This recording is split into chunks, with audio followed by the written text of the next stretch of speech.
जय माता दी। बहुत ही सुंदर सा भजन है माता रानी का देवी पचरा गीत। ये मेरा खुद का लिखा हुआ देवी पचरा गीत है। आप लोग भी गाइए, सुनिए। भजन अच्छी लगे तो लाइक कीजिए, कमेंट कीजिए और चैनल को सब्सक्राइब कीजिए। कमेंट में जय माता दी लिखिए। लाइक शेयर सब्सक्राइब करना ना भूलिएगा, कमेंट जरूर कीजिएगा। सुनिए प्यारा सा मैया का देवी पचरा गीत। हाथ के बढ़निया ले घूमेली सीताली मैया कौन सेवकाना हम के नेवता पेठवले हो कि कौन सेवकाना हम के नेवता पेठवले हो कि कौन सेवकाना हाथ जोड़ी बोलाल कुम्हारा सेवकवा हो कि हम ही मैयाना रउआ के नेवता पेठवनी हो कि हम ही मैयाना रउआ के नेवता पेठवनी हो कि हम ही मैयाना राउर कलसा कैनी तैयारिया हो कि हम ही मैयाना राउर कलसा कैनी तैयारिया हो कि हम ही मैयाना हाथ के बढ़निया लिहल घूमेली सीताली मैया कौन सेवकाना हम के नेवता पेठवले हो कि कौन सेवकाना हाथ जोड़ी बोलाल मलहोरिया सेवकवा हो कि हम ही मैयाना हाथ जोड़ी बोलाल मलहोरिया सेवकवा हो कि हम ही मैयाना रउआ के नेवता पेठवनी हो कि हम ही मैयाना रउआ के नेवता पेठवनी हो कि हम ही मैयाना बगिया से फूलवा लाई गाजरा बनवनी हो कि आधी रतियाना मैया के हारवा गुथैनी हो कि आधी रतियाना मैया के हारवा गुथैनी हो कि आधी रतियाना हाथ के बढ़निया ले घूमेली सीताली मैया कौन सेवकाना हो कि कौन सेवकाना हम के नेवता पेठवले हो कि कौन सेवकाना हम के नेवता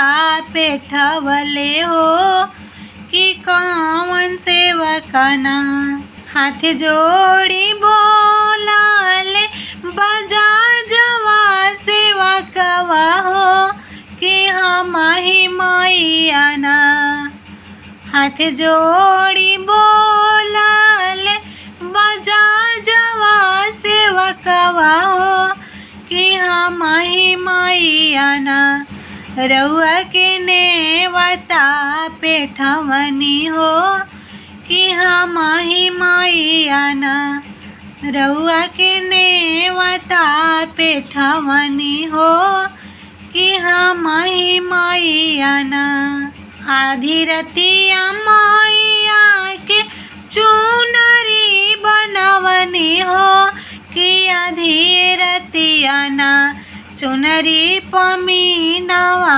जड़वनी हो कि आधी रतियाना चुनरी पगोटावा लगवनी हो कि आधी रतियाना मैया के चुनरी ओढ़इबो हो कि हम ही सेवकाना हाथ के बढ़निया लिहल घूमेली सीताली मैया कौन सेवकना हमके नेवता पेठवले हो कि कौन सेवकना हमके नेवता पेठवले हो कि कौन सेवकना। हाथ जोड़ी बोलाले ब्राह्मण सेवकवा हो कि हम ही मैयाना। हाथ जोड़ी बोलाले ब्राह्मण सेवकवा हो कि हम ही मैयाना।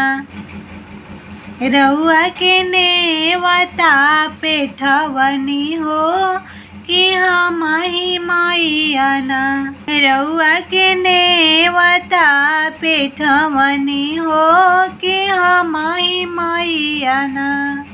आधी रतिया उठ के मैया पाठवा बैठवनी हो कि हम ही सेवकना। मैया के हूँ मामा करवनी हो कि हम ही सेवकना। मैया के छाकावा गिरवनी हो कि हम ही सेवकना। मैया के छाकलम दिहनी हो कि हम ही सेवकना। हाथ के बढ़निया लियाले घूमेली सीताली मैया कौन सेवकना हमके नेवता पेठवले हो कि कौन सेवकना। हमके नेवता पेठवले हो कि कौन सेवकना। हाथ जोड़ी बोलाले चामरा सेवकवा हो कि हम ही मैयाना। रउआ के नेवता पेठवनी हो कि हम ही मैयाना। रउआ के नेवता पेठवनी हो कि हम ही मैयाना। सांझ सबेरे मैया डागर दिवाइनी हो कि हम ही मैयाना। रउआ के नेवता पेठवनी हो कि हम ही मैयाना। भोरवा में डागर दिवाइनी हो कि हम ही मैयाना। हाथ के बढ़निया लियाले घूमेली सीताली मैया कौन सेवकना हमके नेवता पेठवले हो कि कौन सेवकना। हाथ जोड़ी बोलाले सब सेवकवा हो कि हम ही मैयाना। रउआ के नेवता पेठवनी हो कि हम ही मैयाना।